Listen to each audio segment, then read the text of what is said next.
Hello.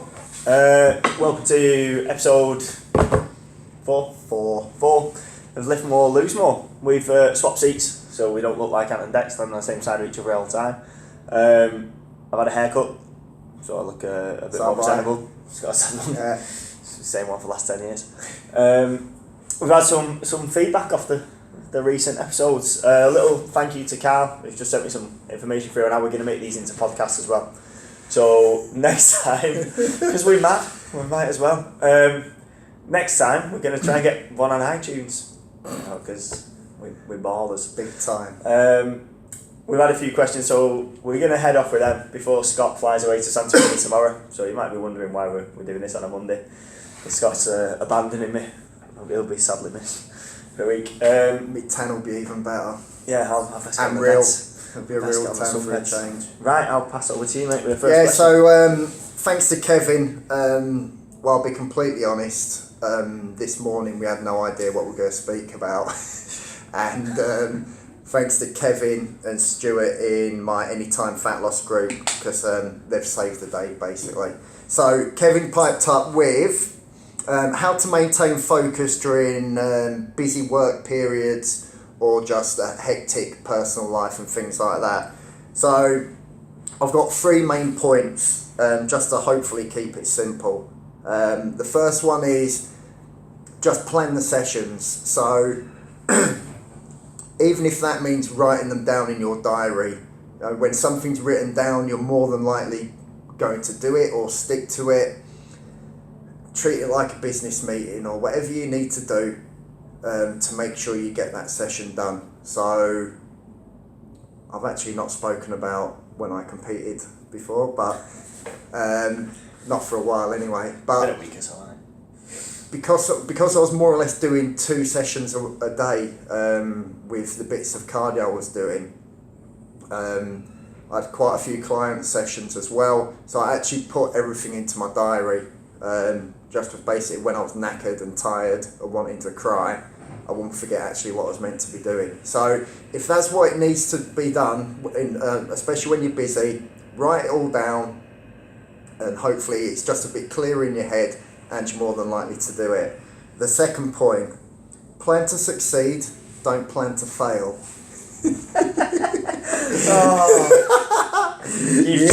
You've changed. And what I mean by that is, if you normally train 4 or 5 times a week and you're busy, then don't try and train 4 or 5 times a week. Simply plan 2, maybe 3 sessions at the most, an amount that you know you can actually do. So it may be 2 during the week and 1 at the weekends, or it may be Saturday, Sunday, and 1 day in the week where you're not absolutely rammed.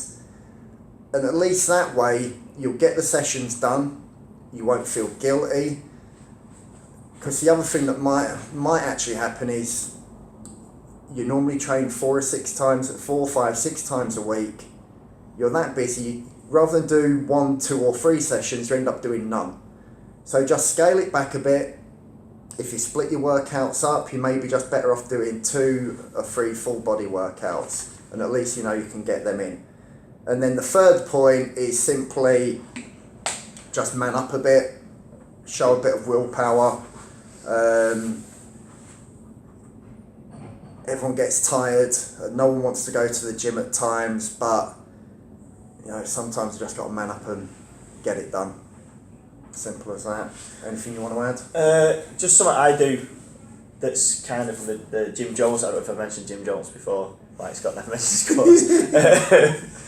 Have a couple of workouts in your bag that you can just go to, workouts that are not like, if things change and things change, there's something you can do. So a bodyweight workout that you can just structure dead easily anywhere you are. If you're working away, you're in a hotel, something like that. Just have one of them in your bag that right, if I'm away, if shit hits the fan and I'm not going to get to the gym and it's really, it's emergency at work, I know before I go to bed I can bang in 20-30 minutes of press up squats, dips off a chair.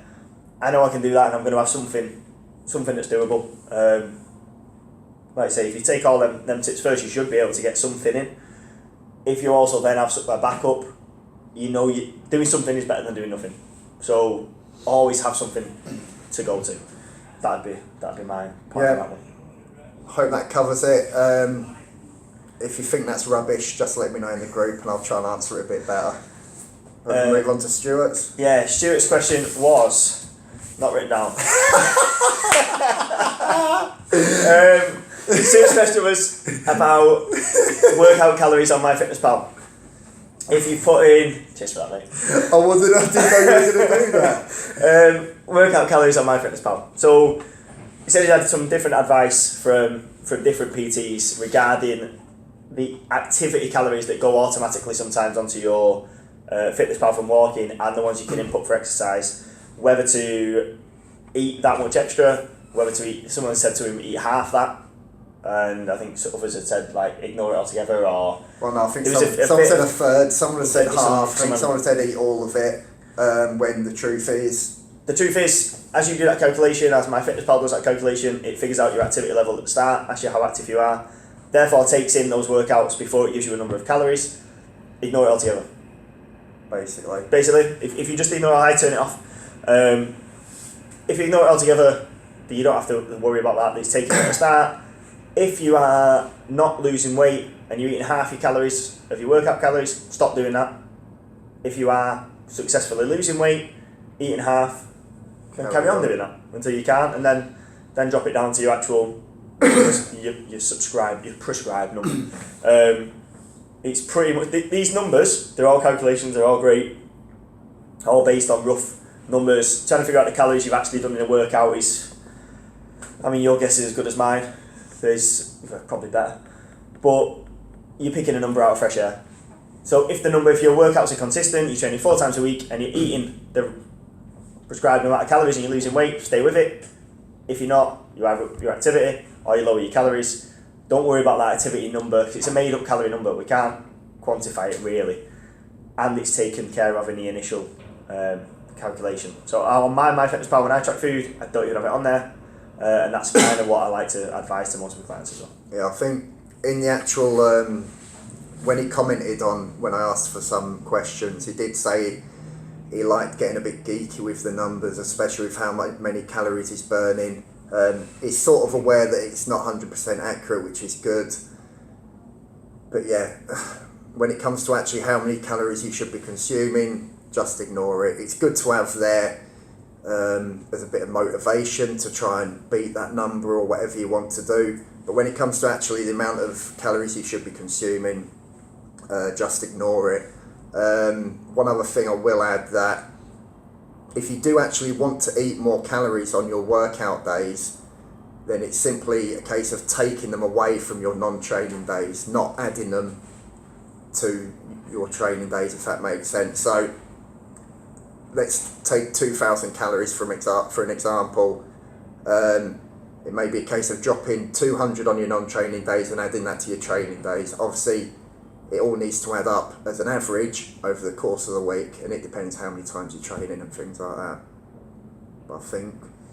Yeah, that's pretty much it for today. We're going to keep them nice and quick. Yeah. Until we're going to do a podcast that's going to be 9 hours long. Yeah. So... keep questions coming. That's really this is what we're here for now. Just for you guys. If you want to know any nice places to eat in Santorini next week, Scottish man. If you want to know any nice places to eat in Salford next week, man. Have a good week. Deli Alley Wave. See you all on iTunes next week. See you later. That'll do.